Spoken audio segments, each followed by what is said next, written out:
सतगुरुदेव जी की जय हो। बंदी छोड़ पूर्ण पुष्प मिशा की जय हो। बंदी छोड़ गरीबदास जी महाराज की जय हो। स्वामी राम देवानंद जी दादा गुरु महाराज की जय हो। बंदी छोड़ पूर्ण ब्रह्म पूर्ण परमेश्वर सदगुरु संत रामपाल जी महाराज की जय हो। परमात्मा छवि प्यारी आत्मा को कानपुर से रामचंद्र दास के सच्चाई। भगत भाइयों, ये ज्ञान अमृत एवं षड्यंत्र का विस्नाव पुस्तक है। इसमें संत रामपाल जी महाराज के सभी केसों का जजमेंट दिया हुआ है। इसमें छुड़ानी दाम कांड से लेकर बरवाला कांड तक पूरा एक एक काला चिट्ठा इसमें प्रमाण से दिया हुआ। परमात्मा ने संत रामपाल जी महाराज ने बिहार के सीनियर एडवोकेट सदभूषण जी के द्वारा ये पुस्तक लिखवाई है। उनका मोबाइल नंबर है 9931592093। आप उनसे ये पुस्तक प्राप्त कर सकते हैं बाई पोस्ट। आप मंगवाइए। ये पूरे वर्ल्ड में पुस्तक जारी है, PDF के द्वारा, पुस्तक के द्वारा। नेपाल में भी परमात्मा ने बहुत गजब की दया करी है। और अभी जो परमात्मा ने समागम करवाया था 28 ये मई में जून में 28 जो जुलाई, हाँ अभी जो महीना जो बीता है उसमें करवाया था।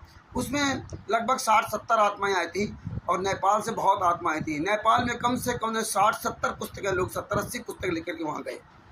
एक भगत जी ने तो 50 पुस्तकें मंगवाई और बाद बाकी जो भगत जी आए थे कोई 10 कोई 5 पुस्तक इस तरह से ले गए। तो नेपाल में भी परमात्मा ने खूब धूम मचवा दी, पुस्तकें पहुँचवा दी और पूरे भारत में तो ये पुस्तक जा ही रही है। संत रामपाल जी महाराज सभी केसों का जजमेंट पड़ी है और पवन ठग, संजय ठग जैसे कुकर्मियों का, राक्षसों का भी इसमें पूरा काला चिट्ठा दे दिया। इसीलिए अब ये राष्ट्रीय सभा सेवा संत गुंडे, मुनिंदर धर्माष्ट्र गुंडे, जितने भी गुंडे थे, पवन ठग, संजय ठग, ये सब हरामजादे अपनी अपनी रास्ता अलग अलग अख्तियार करके चोरों की तरह छुप गए। करण ठग, बुद्धा चोर फाउंडेशन, पता नहीं कितने लोग आए और कितने लोग चले गए, आज पता नहीं। बहुत से पढ़े लिखे लोग जो सच के साथ चले थे आज मैनेजमेंट के साथ चले गए। तो भगत भाइयों, अब आता हूँ, इस पुस्तक को मंगाइए, पढ़िए। अब आता हूँ मेन टॉपिक पर। जो कल पार्ट 1 बनाया था, आज पार्ट 2 बनाने जा रहा हूँ। जो वो अपने केस के बारे में जो हमारे ऊपर पंजाब के मलोट का एकता नगर का नामदान संचालक सुभाष चंद्र, पंजाब का नरेश दास स्टेट ऑडिटर, नरेश कौशिक और दीपक इकंजा, जो सतलोक आश्रम धुरी और सतलोक आश्रम खुमानो चला रहे हैं। इन गुंडों ने मिल करके मेरे खिलाफ, और 4 लोग पंजाब के, 1 लोग गंगानगर के गोपीराम, इनके खिलाफ FIR सितंबर 2017 में FIR नंबर 153/2017 इन्होंने फर्जी FIR करवाई कि मेरे घर में सत्संग हो रहा था, इस सुभाष चंद्र ने। और इन्होंने, ये लोग आए और इन्होंने मना किया कि सत्संग मत करो, और हम नहीं माने। तो इन लोगों ने मेरे घर में मारपीट की और मेरी पत्नी और बेटी के कपड़े फाड़ डाले। इतने नीच लोग हैं ये नामदान संचालक, क्वालिटी स्टूडेंट, ये जगत से भी नीच है भैया। ये पैसों के लिए अपनी पत्नियों के आगे कर रहे हैं। और जबकि हम तो कभी गए नहीं थे पंजाब, मैं जानता ही नहीं था पंजाब किस साइड में है, बताइए। ये स्टेट क्वालिटर नरेश, दीपक, और ये इनको नरक का कोई डर ही नहीं है। हद हो गई, इतना ज्ञान संत रामपाल जी महाराज। और ये जितने भगत बन रहे हैं 99% संत रामपाल जी महाराज के शिष्य कमीने, क्योंकि संत रामपाल जी महाराज ने 2008 के बाद किसी को नाम दीक्षा दी नहीं। और केवल नाम दीक्षा लेने से या हाथ पे कलावा बांधने से भगत नहीं कहलाता। जो परमात्मा के विधान पर चलेगा वही भगत कहलाता है। 600 साल पहले 64 लाख फेल हुए। आपको याद रखना चाहिए ये बातें। परमात्मा ने, हमें संत रामपाल जी महाराज ने हमेशा अक्सर ये बात बताते रहते, जिसमें याद रहे आप लोगों। और सतलोक में भी, यहाँ कबीर साहब स्वयं विराजमान थे, वहाँ भी हम फेल हुए, लेकिन वो सब बातें भूल गए।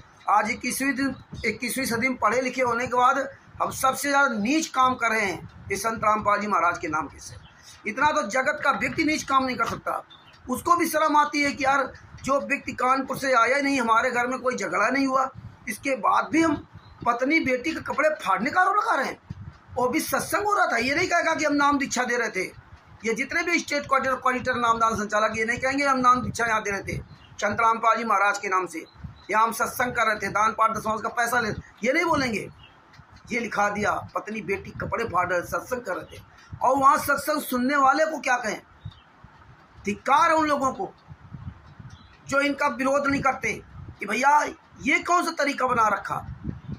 क्योंकि सत्संग अगर हुआ होगा तो वहाँ 150 आदमी, 100-150 आदमी आए होंगे, क्योंकि कोर्ट में स्वीकार किया कि लगभग 100 आदमी आए थे, 100 या 150 आदमी थे। तो ये है।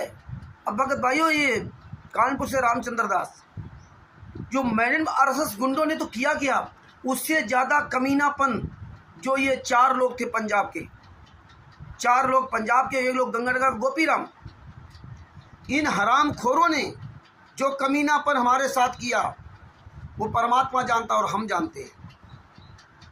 ये हालात है। जब इस करण ठग ने कमीनापन की सारी हदें पार कर दी और हमने 2019 में, दिसंबर 2019 में सबको बताया, फौजी राम को, रामपाल को, हेमराज को, गोपीराम को, तो गोपीराम ने तो थोड़ी थोड़ी बात स्वीकार की कि हाँ देखो ये गलत हो रहा है, इन्हें चार्जशीट दाखिल नहीं किया, 3 साल तक चार्जशीट दाखिल नहीं की। ये करण ठग के वकील हेमराज, वकील जो जसपाल औलख है, और यही करण ठग हरामजादा संतराम पाजी महाराज केस लड़ने की बात करता था मेरठ में, तब हमसे ये नफरत करने लगा था। यही करण ठग और रणसिंह दास, रणसिंह हरियाणा का, जो एक कोर्ट में जाके टाइपिंग करता है, 150 रुपये अपना कमाता है, ये दोनों मिल करके हमें जेल भिजवा रहे थे कि रामचंद्र को, पवन को पुलिस कॉलर पकड़ के घसीटते हुए ले जाएगी। आज साले खुद गायब हो गए। आज तो ये करण ठग अपने घर के सामने, जो किराए पर बेचारा रहता था दूसरे घर में, उसकी पत्नी और बच्चे को लेकर भाग गया। साला सूख के लकड़ी हो गया। जो दूसरे घर बर्बाद करते हैं वो उनके घर कभी आबाद नहीं होते। याद रखना, ये जितने भी लोग हैं, ये जितने चतुर चालाक हैं, ये संतराम पाजी महाराज के नाम के शिष्य, तुम्हारा देखना क्या हास होगा। सतलोक से भी ज़्यादा 600 साल पहले ज़्यादा तुम्हारी दशा खराब हो गई। तो जब इन कमीनों का सब कमीनापन देखा, हेमराज, रामपाल, बुच्चो मंडी के और सीतों का ये फौजी राम और करण ठग, इन सब कमीनों का कमीनापन जब देखा, तो परमात्मा के आशीर्वाद से दास ने एक निर्णय लिया कि आज के बाद मैं संतराम पाजी महाराज के किसी भी शिष्य के यहाँ पंजाब में नहीं रुकूंगा। लोग फुटपाथ पे कैसे जीते। हाँ, इसके पहले जो हमने कि किसी आगे नहीं रुकूंगा, तो ये गोपीराम, गंगानगर का गोपीराम अपनी पत्नी को लेकर के टेम्पू से मलोट कोर्ट में आया और बोला, रामचंद्र जी आप मेरे घर चलिए गंगानगर, वहीं रुका करें। खाना लेकर के आया। इसकी पत्नी ने कहा, तो हम इसकी उम्र को देखते हुए और इसकी पत्नी जब साथ में आई उसको देखते हुए हम ना नहीं कर पाए। हम इसलिए ना नहीं किया कि यार ये इतनी दूर से आया है और इतना रिक्वेस्ट कर रहा है, तो इतना भी हमें नहीं करना चाहिए। हम इसके साथ गए। अब देखिए, ये सोचिए और समझिए, ये भक्तों का साथ छोड़िए, कला चलो वाला मार्ग अपनाइए। ये कभी भी आपको डुबो सकते हैं। ये इतने नीच हैं। ये सतलोक में आपको डुबोया, 600 साल पहले डुबोया, और अब तो बिल्कुल तुम डूबे हुए हो, अगर जरा सा भी सोच विचार नहीं किया तो। इसके गंगानगर गया, रात में गंगानगर में रुका। इसका लड़का आया जो शराब पीता, वो नाम निश्चित नहीं है और होगा भी तो मुझे पता नहीं। रात भर बाप बेटा लड़ते रहे और ये गोपीराम और गोपीराम का लड़का, ये दोनों गोपीराम की पत्नी को गालियां दे रहे थे। वो बेचारी दोनों को भी बचाव करे, बूढ़ी पत्नी बेचारी, बुजुर्ग, दोनों को भी बचाव करे, दोनों को समझाए तो दोनों उसको गाली दे। रात भर ये नाटक चला। आप होते तो आप सोच नहीं सकते थे। ये गोपीराम, ये कमीना चला, अब चला गया वही मैनेजमेंट के तलवे चाटने वाला हरामजादा है। अब मैनेजमेंट के साथ चला गया। ये कमीना सेवक बना था। ये रात में 2-3 बार भागा कपड़े लेकर के, मैं जा रहा हूँ, ट्रेन से कट जाऊंगा, ये कर दूंगा, वो कर दूंगा। मैं बोल नहीं सका तीनों के बीच में, क्या बोलूँ इनकी व्यक्तिगत लड़ाई में, मुझे तो कुछ पता नहीं। आपस में लड़ झगड़ रहे, पूरी रात भर ये नाटक किया। और जब ये भाग जाए कपड़ा लेकर के, ट्रेन से कट जाऊंगा, मर जाऊंगा, ये गोपीराम, ये साला गोपीराम जहाँ भी रहेगा वहाँ सत्यानाश करेगा। और ये सब परेशान रहेंगे, ये ज़िंदगी भर ये परेशान रहेंगे। और इसकी स्थिति बहुत खराब है, लेकिन ये क्या करे। ये सब चोर ठग बेईमान है।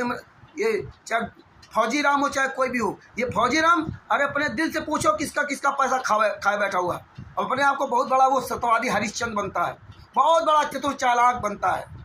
वो थोड़ा रुड़की के प्रदीप जी ने इसको मेडिकल होम्योपैथिक आयुर्वेदिक जो भी है सब करना सिखा दिया, योगा वगैरह, तो उससे अपना अब इसके अंदर बहुत बड़ा नशा है। ये हालात है, ये भगत नहीं है, ये राक्षस है। ये देखने में केवल भगत नजर आते हैं। ये रामपाल कह रहा था अगर जरूरत हो तो भंडारा ले लो रामचंद्र जी। ये बोलने की तमीज़ इनको बोलने की तमीज़ नहीं है। ज़रूरत हो तो भंडारा ले ले, तुम्हारे जैसे भंडारे की मुझे ज़रूरत नहीं। मैंने बहुत कुछ भोगा पंजाब में।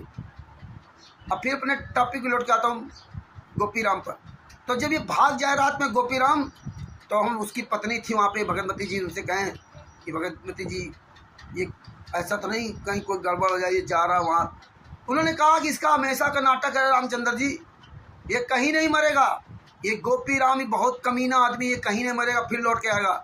ये सारा जहाँ रहा अपनी जवानी भर इसने आग मुती।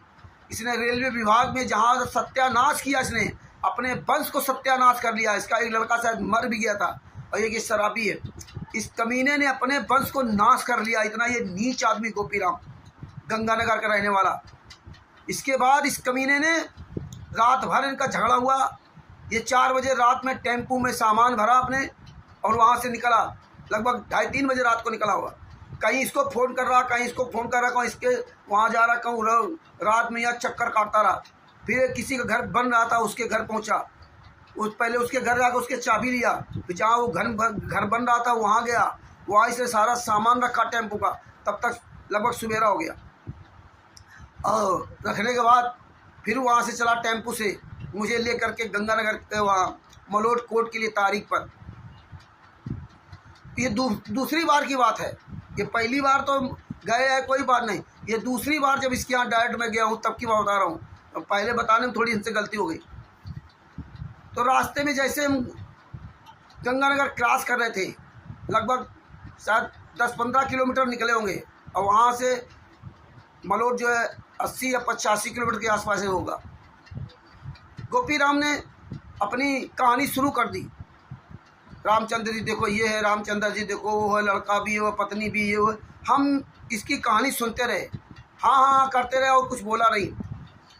जब बहुत इसने कहा कि देखो रामचंद्र जी पत्नी को मेरा सपोर्ट करना चाहिए, तो पत्नी ने भी मेरा सपोर्ट नहीं किया, उसी लड़के का सपोर्ट करती रही।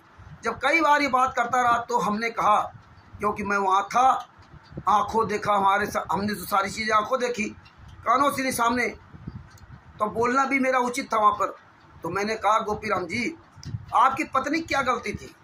लड़े तो आप बाप बेटा थे, आप लड़े हो, आपका लड़का लड़ा, वो शराब पी करके आया, क्या पी करके आया, आपका रात भर झगड़ा होता है, आप गाली गलौज करते रहे, लड़का तुम्हें गाली देता रहा, तुम उसको गाली देते रहे, लड़का तुम्हारे तरफ मारने को दौड़ा, तुम उसको मारने दौड़ते थे। पत्नी तो बीच बचाव कर रही थी, पत्नी तो दोनों को समझा रही थी, लेकिन आप दोनों मानने वाले नहीं थे। इतने कमीने हो तुम। वो तो लड़का था, मान लो वो तो जगत से है, तुम तो भगत थे, तुम तो बहुत ही नीच आदमी हो। और इसने जब हमने कहा कि भाई उसकी पत्नी कहाँ गलती थी, पत्नी कहाँ गलती, भाई पत्नी तो आप दोनों को समझा रही थी। हम तो इस ऐसे बोला, इससे बड़े प्यार से बोला था। जो हमने बोला वो तो हम आपको अपनी भाषा में बता रहे हैं, लेकिन जब मैंने इससे बोला तो यही कहा भाई यार पत्नी कहाँ गलती थी, आप दोनों लोग झगड़े, अब पत्नी तो दोनों का बीच बचाव कर रही थी, आप भी नहीं मान रहे थे, वो भी नहीं मान रहा था। और जैसे मैंने ये बात कही ऐसे ही आग बबूला हो गया। ये काल का दूत गोपी राम हरामजादा दोगला साला कमीना आग बबूला हो गया। लो तुम तो मेरी पत्नी का पक्ष करते हो, तुम तो मेरी पत्नी का पक्ष करते हो। लड़ने लगा हमसे और बोला चलो अभी आज चलते हैं मलोट में, वहाँ आपको वहाँ उतार देंगे आपको टेम्पू से, वहाँ तक चलिए, यानी कि मलोट तक चलिए, इसके बाद हमारा तुम्हारा कोई संबंध नहीं। हमने कहा रोक गाड़ी है, ये रोक। मैंने गोपी राम से कहा भाई रोक गाड़ी है पर, वहीं गाड़ी रुकवाई और वहीं उतर गया। हमने साथ चले अपनी गाड़ी का रंगबाजी दिखाता अरे तेरे जैसी गाड़ियाँ मेरे पास भी 3-3 4-4 गाड़ियाँ हैं। मैं भी गाड़ी बेचता हूँ, अभी बेच दिया हूँ। ऑटो वगैरह सब मेरे पास भी है, ड्राइवर चलाते थे, हमारे तो वैन भी आज भी है। साला गाड़ी का ना रोक गाड़िया, वहीं उतर गया। इसके साथ बैठ कर नहीं आया, मैं बस से वहाँ से आया। हालांकि वहाँ उतरने के बाद मैं बहुत रोया बहुत रोया, वैसा रोया जैसे एक छोटा सा बच्चा रो रहा हो। मैं पैदल जा रहा हूँ लेकिन मैं रो रहा हूँ, मैं आत्मा से रो रहा था। मैंने मुजफ्फरनगर के हरीश जी को फ़ोन किया।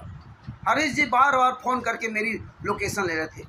और जो मलोट के रहने वाले कुलदीप जी हैं, उसी एकता नगर के रहने वाले कुलदीप जी बार बार मेरी लोकेशन ले रहे थे। मैंने उनको बताया और मैं रो रहा था, वैसा रो रहा था कि मैं लोकेशन भी नहीं बता पा रहा था, इतना मेरा गला रूधा हुआ था। शायद पहली बार अपनी ज़िंदगी में ऐसा रोया होगा। बार बार कुलदीप जी कहे, रामचंद्र जी आप जहाँ हो आप वहाँ किसी व्यक्ति से बात कराइए, आप परेशान मत होइए, सारी व्यवस्था होगी, तुम चिंता मत करो। लेकिन मैं कोई इस वजह से नहीं रो रहा था कि मैं यहाँ पे अकेला हूँ, इसलिए नहीं रो रहा था।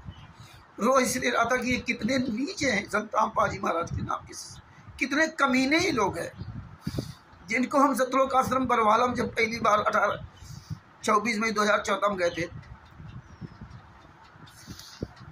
बड़ा अच्छा समझते थे, बड़ा खुश होते थे। ये संत रामपाल जी महाराज के जहाँ देखते थे तहाँ सत्संग।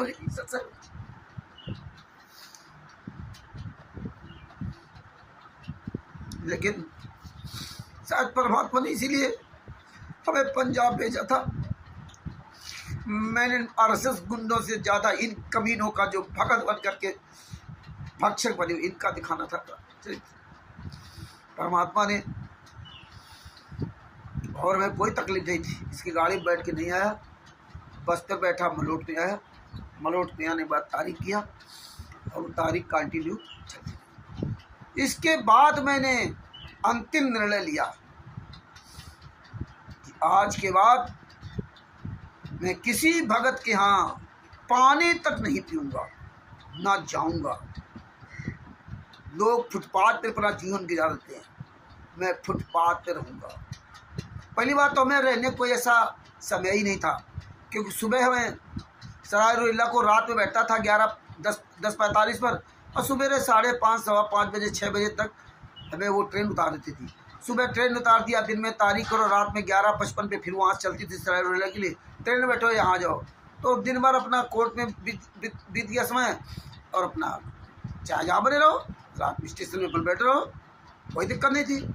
लेकिन परमात्मा तो परमात्मा है। मेरे संत रामपाल जी महाराज वो तो पहले सारी व्यवस्था कर रखे थे।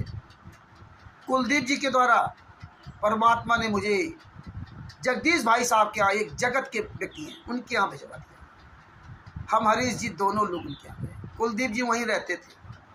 कुलदीप जी ने कहा था मेरे भाई है, मेरे पिताजी है, मेरे माता जी जो है यही है, जगदीश भाई साहब ही, और ये बहन जी उनकी जो पत्नी है, ये मेरी बहन जी हैं। मैंने उनको बहन माना, और ये हमारे भाई साहब हमारी बहुत मदद किया। मुझे मेरे पिताजी ने, भाइयों ने मुझे भगा दिया, पता नहीं क्या क्या उन्होंने बताया। तो उनके यहाँ बहुत कई मतलब साल 2 साल जो भी रहे हों, मतलब बहुत समय तक रहे, लेकिन उन्होंने घर की तरह इनको पाला पोसा, घर की तरह इनको मतलब जो है हर तरह से वो जगदीश भाई साहब ने पूरी रिस्पॉन्सिबिलिटी, जिम्मेदारी दे दी। लाखों करोड़ों रुपए का कारोबार इनको सौंप दिया एक कुलदीप जी को। और हमें एक हफ्ता हम उनके घर में रहे, खाना पीना, चाय नाश्ता, खीर, सब कुछ खाने पीने के। बच्चे उनके 4-5 बच्चे हैं, बच्चे इतना प्यार करते थे। तो बहन जी बेचारी अकेले, जबकि हरियाणा जहाँ बरवाला है उसके पास के रहने वाली, उन्होंने बड़ी सेवा की हमारी। और हरीश जी भगत जी, परमात्मा की बहुत प्यारी आत्मा, हरीश जी को परमात्मा ने परमानेंट मेरे साथ भेजना शुरू कर दिया। अगला व्यक्ति दो जो बस चला रहा है इस समय बस चला रहे दिल्ली में, रोज़ 850-900 रुपये उनकी सैलरी है, और वो सैलरी की परवाह नहीं करते थे। 2-2 3 दिन मेरे साथ जाते थे। यहाँ तक किराया भी जबरदस्ती वो लगाते थे।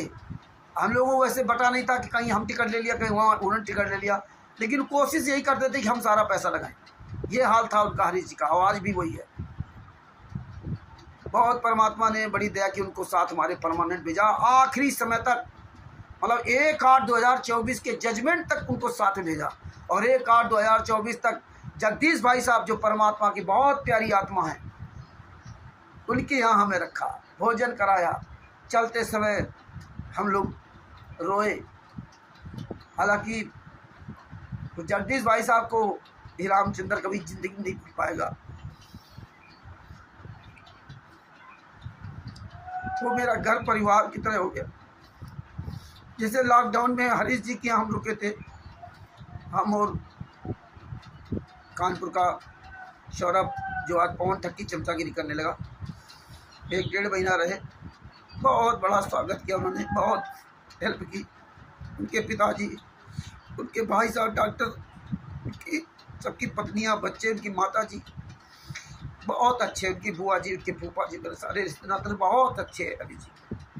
यही हाल जगदीश भाई साहब का कि मैं जगदीश भाई साहब के घर गया, उनके भी गांव गया, बरवाला गया था। इसके बाद बरवाला आश्रम गए, वहाँ की फ़ोटो खींची थी, और अग्रवाल धाम गए थे, वहाँ सब देखा सुना। तो कहने का मतलब भगत भाइयों, संत रामपाल जी महाराज के 99% शिष्यों घर में कभी मत रुकना। हाँ, फुटपाथ पर रहना, ये 99% शिष्य नहीं, ये राक्षस है, राक्षस। इसके बाद देखो कहानी चलती रही। ये गोपी राम इतना कमीना आदमी, मैंने उनकी तरफ तलवे चाटने लगा, और पहले भी यही कहता था। इस तरह सब डरपोक कायर इन लोगों ने। अब इसके बाद देखिए केस चलता रहा, और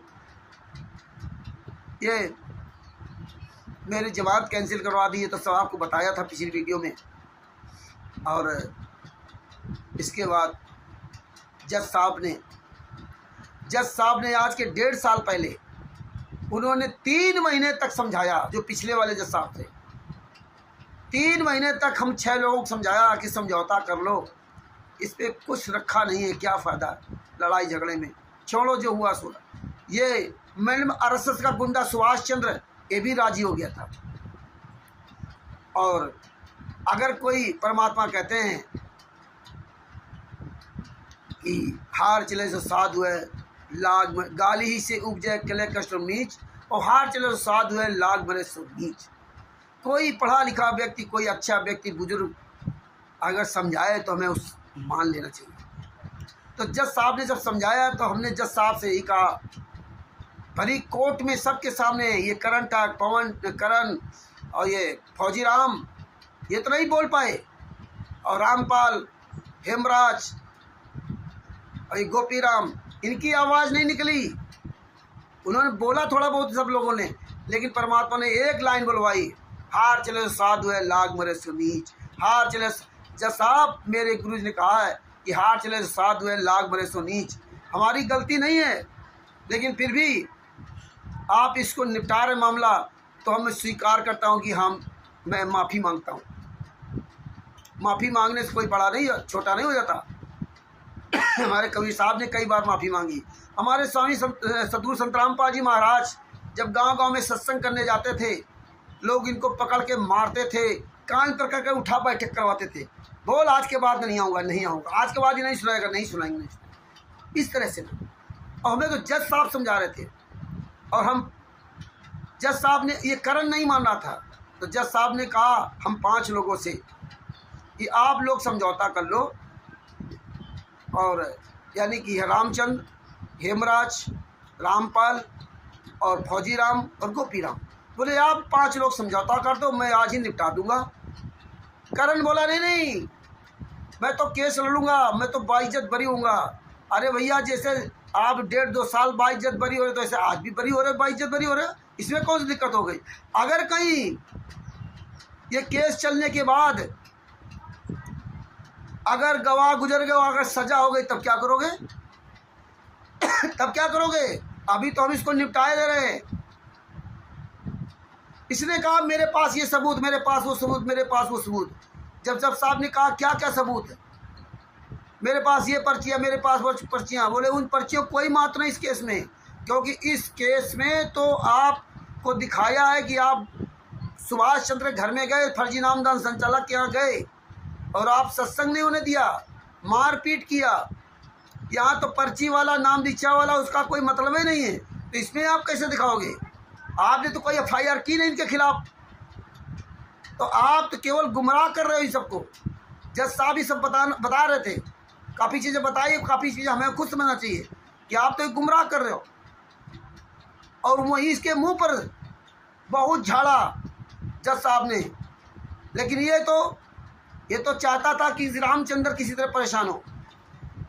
इसके बाद हम पांचों लोग समझौता कर लिया। जो हमारा वकील था, जो इनका वकील था, बोले 10-10 हज़ार रुपये लगेंगे, हाई कोर्ट से सब ये ख़त्म हो जाएगा, ये कर देगा। हालांकि हम जानते थे गुमराह कर रहा है, ये 10-10 हज़ार रुपये कहीं नहीं लगना, फिर भी हम 10-10 हज़ार रुपये देने के लिए तैयार हो गए कि चलो भैया यार 10-10 हज़ार रुपये दे के काम ख़त्म करो। जानते थे ये वकील खाएंगे पैसा, लेकिन फिर भी नहीं होने दिया। इसके बाद क्या हुआ, 5 पहले तो तैयार हो गए। ये जो रामपाल, ये बहुत परेशान, अपने आप को दिखाता था मैं बहुत परेशान हूँ, मेरे पिताजी ये हो गए, मेरे बहन हो गई, मेरा भाई हो गया, ये घर की ये समस्याएं, मैं अकेला हूँ। और इसके बाद ये पलट गया, जज साहब का कहना पलट दिया। ये जज साहब के सामने कहा कि हम स्वीकार करते हैं, ये देखिए इतने ये नीच हैं ये हेमराज और रामपाल। अरे तुमको भगवान नहीं माफ़ करेगा, कितनी तुम है, इनको ये समझ नहीं आया और इन्होंने करण के चक्कर में अपने आप को पलट दिया। बोले हम तो केस लड़ेंगे दोनों लोग। अब वो समझौता वहाँ फिर नहीं हुआ, जबकि जज साहब ने कहा था इसको केस लड़ने दो, तुम 5 लोग समझौता कर, इसको लड़ने दो केस। और ये हेमराज, गोपी और रामपाल, ये 2 जो फुच्चो मंडी के हैं, ये 2 पलट गए। ये इतने नीच लोग हैं, संत रामपाल जी महाराज के शिष्यों भरोसा मत करना, ये इतने कमीने आदमी हैं। ये दोनों पलट गए और ये देखो लगभग 1.5 साल तक केस खींचा। इनका तो किसी का नुकसान नहीं, 5 का, करण का, फौजी राम, हेमराज, रामपाल और गोपी राम का तो कोई नुकसान खास नहीं। सबसे दूरी 80 किलोमीटर दूरी पर गोपी राम आ रहा, इसको फ्री ट्रेन से आना जाना, इसका किराया लगना नहीं, बस में किराया लगना। और फौजी राम क्या 50 रुपया पेट्रोल खर्चा किया, इन्होंने 50 रुपया खर्च किया, चले गए। मुझसे पूछिए, मेरा लगभग 3-3.5-4 हज़ार रुपये खर्चा आता था। दिहाड़ी में तो जोड़ोगे, और परेशानी कितनी होती थी, 3 दिन लगते थे आना जाना, लगभग 1800-1900 किलोमीटर टोटल जोड़ लिया जाए।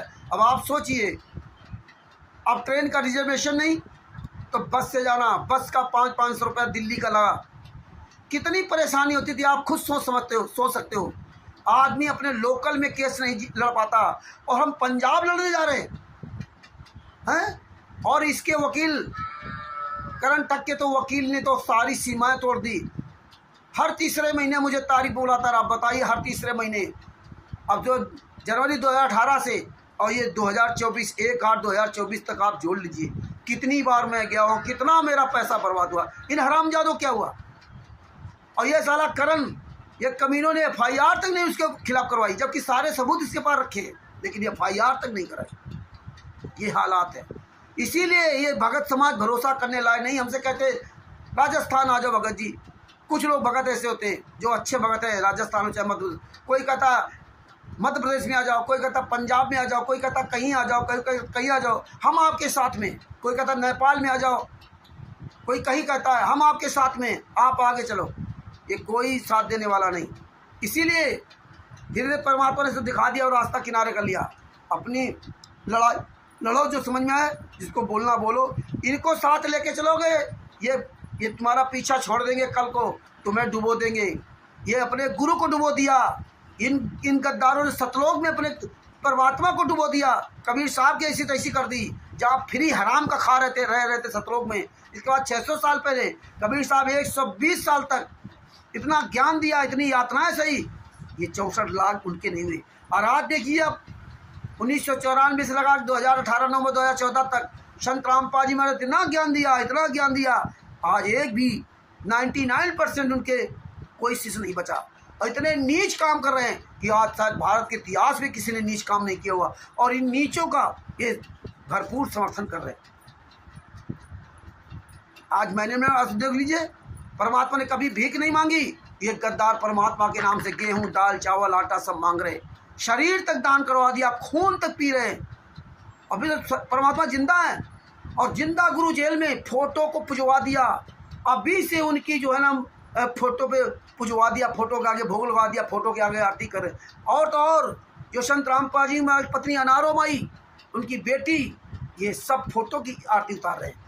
जिंदा गुरु जेल में यातना सह रहा है और फोटो का आरती उतार रहे हो। कह रहे सूक्ष्म रूप में हमारे साथ परमात्मा, ये पवन तक, ये संजय तक और उनके साथ लगे मैनुअल गुंडे और गुंडे, तीनों के साथ लगी संगत, सूक्ष्म रूप में हमारे साथ परमात्मा है। हमें तो रोज दिखाई दे रहे हैं। अरे मर जाओ साले चिल्लू बरपाइन डोब के कमीनों, तुम्हारा जिंदा गुरु जेल में बैठा, जेल में यातना सह रहा, बैठा नहीं यात्रा सह रहा।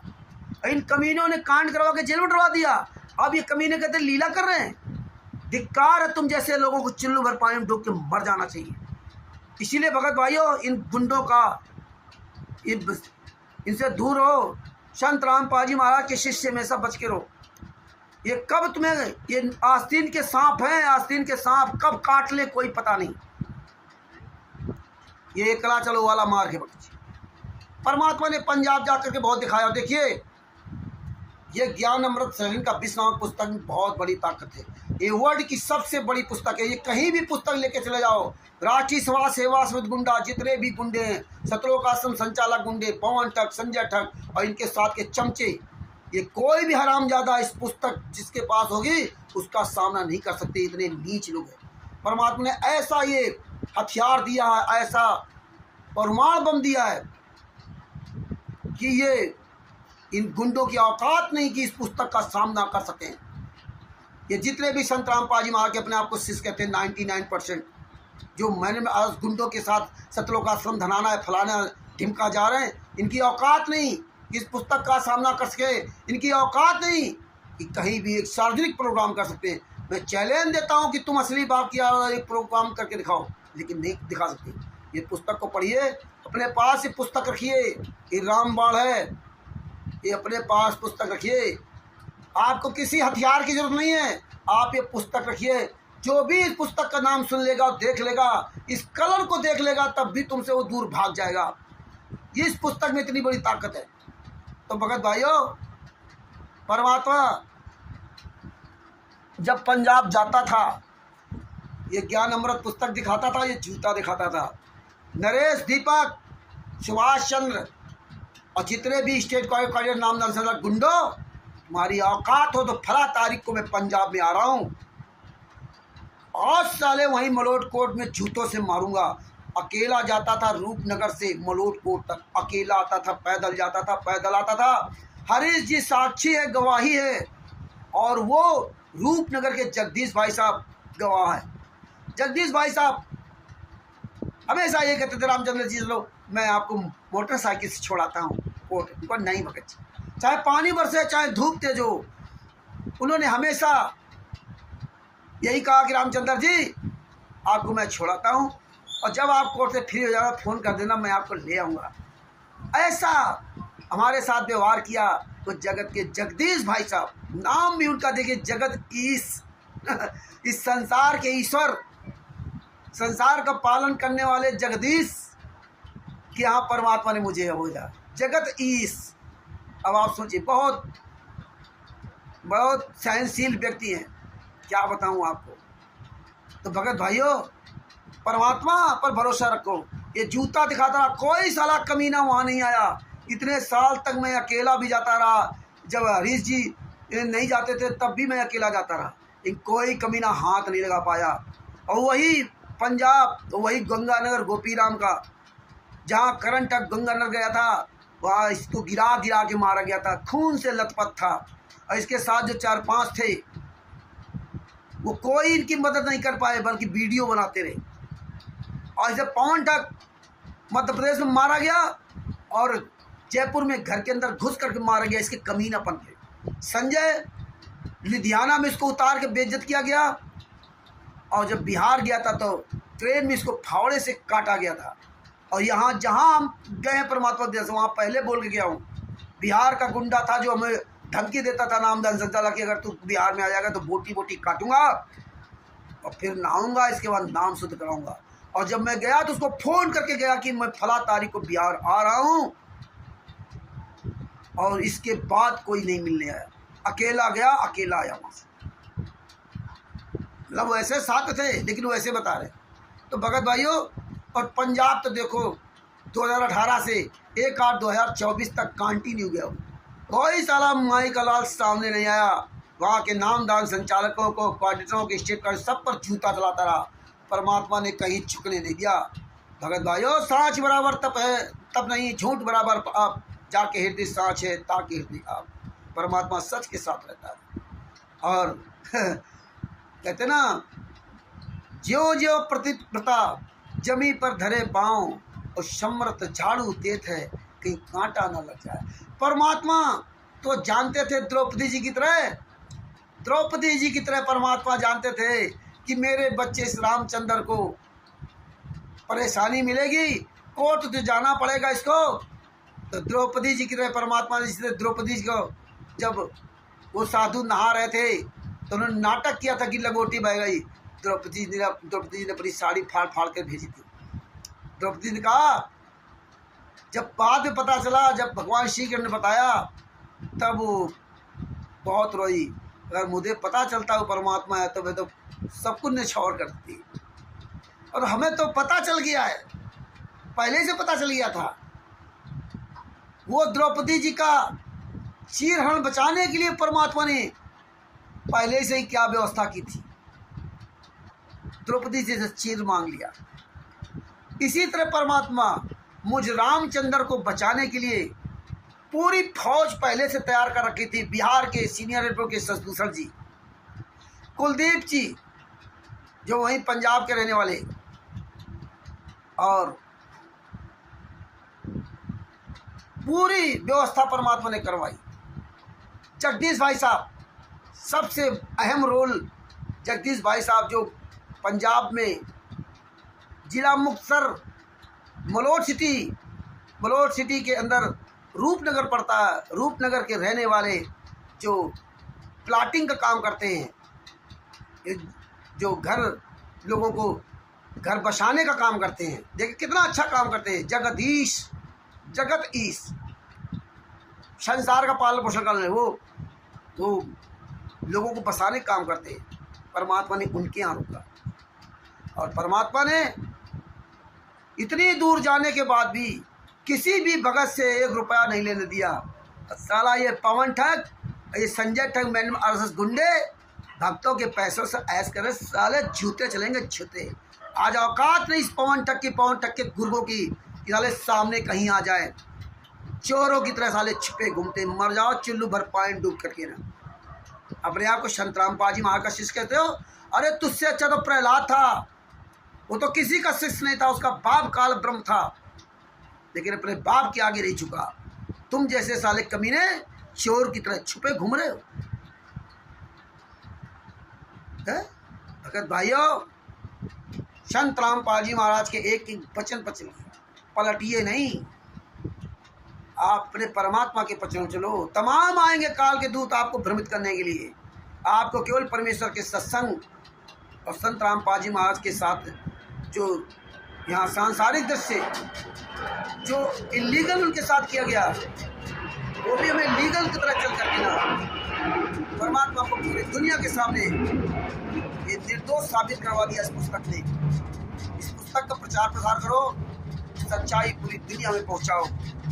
एक दिन सबका सर्वनाश निश्चित है। रावण का सर्वनाश हुआ, कंस का सर्वनाश हुआ, हिरण्यकश्यप का सर्वनाश हुआ इसी पृथ्वी पर। ये तो कुछ भी नहीं है। आपको लगता होगा कि बहुत बड़ा कुछ इन्होंने हासिल कर लिया, कुछ नहीं इनके पास है। उनके पास तो एक अदृश्य शक्ति थी, जब चाहे जो बाण मंगा ले, जब चाहे जो किसी को भस्म कर दे। आज तो इनके पास दृश्य शक्ति भी नहीं है कि मतलब इनके पास कोई अपना वो ऐसे हथियार हो खुलेआम रख दिया। तो भगत भाइयों, परमात्मा पर भरोसा रखिए, परमात्मा के वचन पर चलिए, और ये भीड़ तंत्र से दूर रहिए। ये भीड़ तंत्र कुछ नहीं। और हाँ, एक बात याद रखना, सेनापति के इसी तरह से करो। साले सेनापति का गला दबाओ, सेनापति को जूतों से मारो, सेना तो अपने मर जाएगी। सेना क्या है? जिसका पति नहीं, वो क्या करेगी सेना? सेना का पति मर गया तो सेना तो अपने आप मर जाएगी। तो पति को मारो, इन गुंडों की ऐसी तैसी करो। बाद बाकी काक भूषण जैसे लोग, हरीश बिजनौर जैसे लोग, ये पवन, सुरेश गरासिया, महेंद्र जैसे ये छोटे मोटे टर करने वाले तो ऐसे ही आते जाते रहेंगे, इनकी कोई वैल्यू नहीं। मेन टारगेट हमारा राष्ट्रीय समाज सेवा समिति गुंडे, जिन गुंडों ने बरवाला कांड कराया, हमारी 5 महिला एक बच्चे को कमरे के अंदर बंद करके लाठियों से पीट कर इसलिए मार डाला कि संतराम पाजी और सजा करवाने के लिए। आज वही गुंडे पूरी दुनिया में आबाद हो रहे हैं। और इस तरह ये काकभूषुंड, फर्जी काकभूषुंड, महाकाल नरेंद्र, राजस्थान के बाड़मेर का रहने वाला, साले कमीने, कितने साले जूते पड़ेंगे हराम जादो। और ये साला सुरेश गरासिया कुत्ते के औलाद, और ये पवन जोधपुर वाला, महेंद्र, और ये हरीश बिजनौर के, और जो 2-4 लोग, तुम कमीनों को शर्म नहीं आती? साले कहते हो कि गुरुजी की पत्नी बेटी ने कांड नहीं करवाया है, वो उन्होंने ऐसा नहीं करवाया, निर्दोष है। अरे मर जाओ साले, चिल्लू भर पानी डूब जाए साले कुत्ते के औलादो हैं। आत्मज्ञान तुझको ये समझाएगा, आत्मज्ञान ये समझाएगा काल का दूत हैं। संतराम पाजी महाराज ने आत्मज्ञान नहीं समझाया था। संतराम पाजी महाराज ने कहा सत्संग के माध्यम से आत्मज्ञान समझो। आत्मज्ञान क्या होता है? अपना परिचय। अरे हम सबको संतराम पाजी महाराज ने पहले अपना परिचय दिया था कि तुम सतलोक वाले हो, तुमने ये कमीनापन किया, 600 साल फेल वाले थे, सब कुछ आत्मज्ञान दिया हैं। इसके बाद परमात्मा ज्ञान दिया। जब आत्मज्ञान समझोगे तभी परमात्मा ज्ञान मिलेगा। ये जितने भी संतराम पाजी महाराज के गंगा आदत पुस्तक पढ़ करके जुड़े थे, हम भी पुस्तक पढ़ी थी हैं। आत्मज्ञान होने के बाद वहाँ गए थे हैं। परमात्मा ज्ञान आत्मज्ञान दोनों दिया था, तब वहाँ गए थे। इन सालों कुत्तों को, हराम जादों को हैं। आज ये नरेंद्र काल का दूत, फर्जी काकभूषुंड आत्मज्ञान दे रहा। अरे मर जाओ साले, चिल्लू भर पानी डूब के हैं। कभी परमात्मा ने कहा नारी कहावे पीयू की रहे और संसोए और सार इस्लाम मन में सोए, खसम खुशी कहाँ हो? कभी खसम खुशी कहाँ हो? कभी साले खुश नहीं रह पाओगे, हराम करो हैं। आत्मज्ञान सुनने उसके द्वारा है, परमात्मा ने सुनाया वो नहीं सुना। 1994 से लेकर 2014 तक परमात्मा ने रात दिन एक कर दिया, और तुम कमीनों को आत्मज्ञान नहीं पता चला है। ये जूता साले चलेंगे, जूता तुम लोगों पर हैं। मर जाओ साले, चिल्लू पर पानी डूब करके हराम जादो हैं। रामचंद्र के साथ जुड़े थे। हम कहते थे हम किसी को नहीं जोड़ता हूँ हैं। हम कहते थे ये देखो सबूत देखो, अगर अच्छा लगा है पहले पढ़ो, और वीडियो तो देखो, सुनो, समझो, ज्ञान आधार से निर्णय लो। और कानूनी प्रक्रिया का हो तो कानूनी प्रक्रिया से पहले निर्णय लो। अगर सही लगे तो शेयर करना, और ना सही लगे तो मत शेयर करना। और शेयर करने के बाद आप स्वयं जिम्मेदार बनना कि हाँ ये बात सही, मैं जिम्मेदारी निभाता हूँ। तब तक कहते नहीं हाँ बिल्कुल सही रामचंद्र जी, मैं तो आपकी वीडियो जो देखता हूँ ज्ञान आधार से समझ करके तब शेयर करता हूँ, तब मानता हूँ। और आज साले क्या कहते हो, हराम जातो सभी, सुरेश गरासिया, महेंद्र, पवन, हरीश बिजनौर, आज क्या कहते हैं, रामचंद्र अपनी चलाते हैं। रामचंद्र को आत्मज्ञान नहीं, रामचंद्र को ये नहीं, रामचंद्र को वो नहीं, अपनी कमीने में साले जूता चलेंगे, जूता साले सामने आ जाओ, जूते साले मारूंगा कमीनों, तुम्हारी औकात नहीं कहीं सामने आकर बात कर सको। इसलिए तुम हराम जादों ने पहले निश्चय किया कि हाँ आएंगे बिहार में हैं 28 जुलाई को। इसके बाद कमीने पलट गए हैं, 28 जून को सॉरी, इसके बाद पलट गए। शर्म नहीं आती? ये बिजनौर हरीश वाला, अरे साले चिल्लू पर पानी डूब के मर जाओ कमीनों हैं। तो वो तो शशभूषण जी ने तो काकभूषुंड को फ़ोन किया था, उससे बात की थी, ये हम ही ने बात करवाई थी।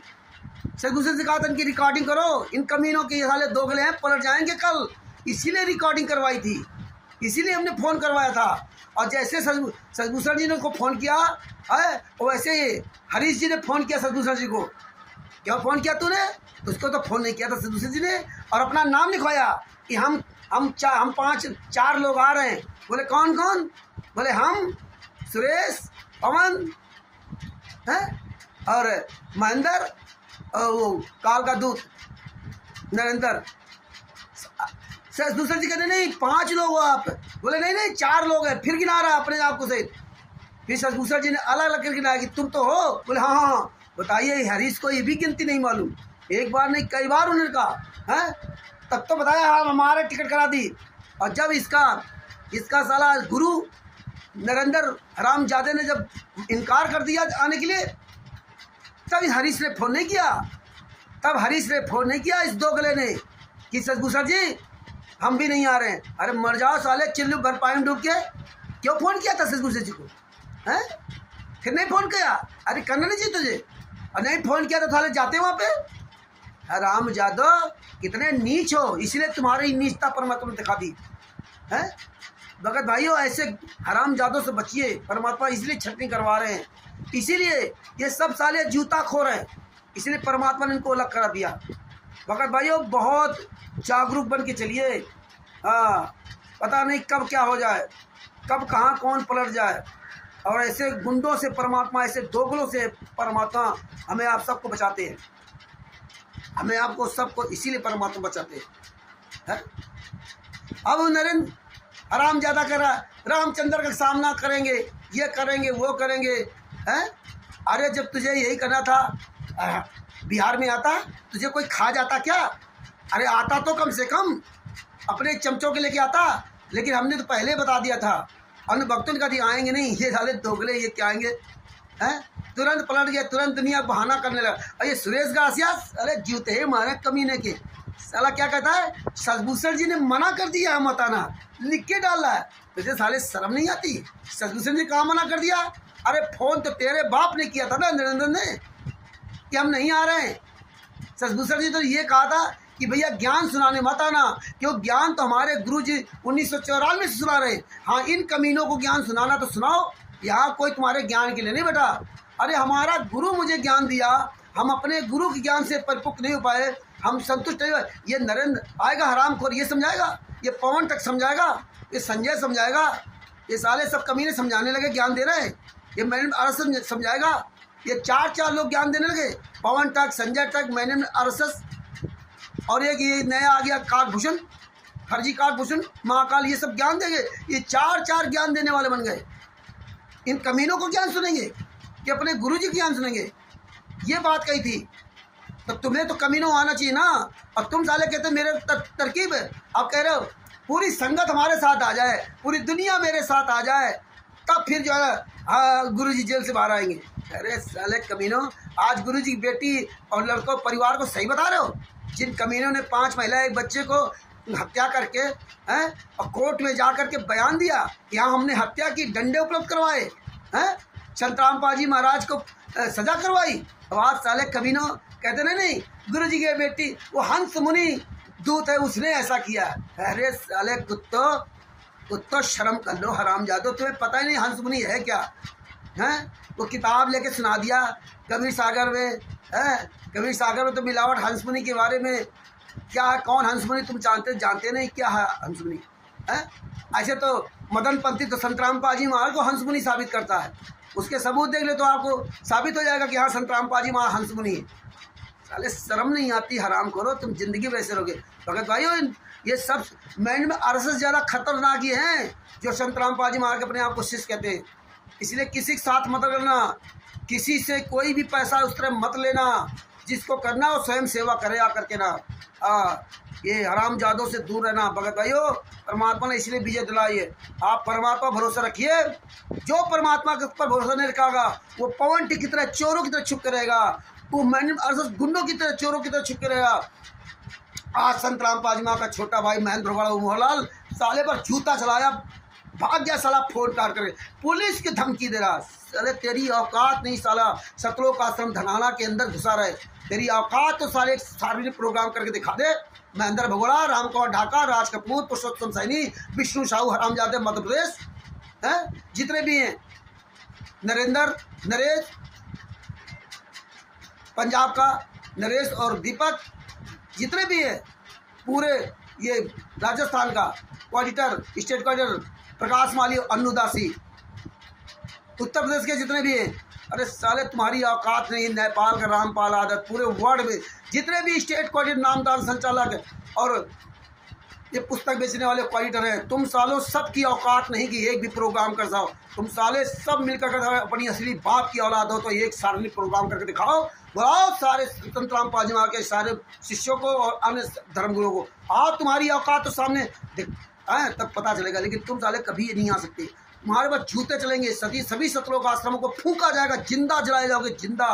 तुम सालों कुत्तों को ये जनता जूतों से मारेगी दौड़ा दौड़ा करके। अब उस समय आ रहा, इसीलिए यार तुम अंदर घुस गए, तुम्हारी औकात नहीं कहीं पुस्तक बेच सको, ये फर्जी पुस्तक। अब सबको पता चल गया है। गुरदोई ये जूता और ये ज्ञान अमृत सदन का पिसना पुस्तक, ये हराम जादो, ये जूता देख लो, ये जूता चलेंगे। रुक जाओ साले, जितने नामदार संचालक पॉलिटिशियन कर, तुम साले कुत्तों को आदमी जिंदा जलाएगा जिंदा। तो टाइम आ रहा धीरे धीरे। बंदी छोड़ सतगुरु संत राम पाजी महाराज की जय हो। भगत भाइयों, ज्ञान अमृत सदन का बिस्ना पुस्तक के हाथ में जूता लेकर वीडियो ना हो, और जहां भी कहीं फर्जी नामदार संचालक कोऑर्डिनेटर और पुस्तक बेचने वाला मिल जाए, सतलोक आश्रम संचालक को जूतों से पिटाई करो। ये साले कहीं किसी थाने में नहीं जा सकते, आपकी खला में भैया लिखाने नहीं जा सकते। इन हराम जादों को जूतों से ही मारना, लाठी डंडों से मत मारना, मारना तो जूतों से मारना, और वीडियो बना पूरी दुनिया के सामने डालना। सच साहिब बंदी छोड़ सतगुरु संत राम पाजी महाराज की जय हो। हालांकि बातें तो बहुत है, बड़ा संघर्ष कराया, लेकिन अब कहाँ तक वो छोटी छोटी बात बताऊंगा, बताएं बात। बाकी आप सब समझदार हो। सबसे बड़ी बात, आपके साथ परमात्मा तभी रहेगा जब आप सच बोलोगे, और सच बोलोगे तो परमात्मा रहेगा, परमात्मा रहेगा तभी आप निडर रहोगे। हैं भगत भाइयों, डरो मत और डराओ मत, परमात्मा की बचनों चलो। सच साहेब बंदी छोड़ सतगुरु संत राम पाजी महाराज की जय हो। परमात्मा छवि प्यारी आत्माओं कानपुर श्री रामचंद्र दास की सच साहेब। दास का मोबाइल नंबर 9140626268। अगर ये वीडियो अच्छी लगे तो खूब शेयर करो, और आप भी निर्भीक बनो। सच साहेब।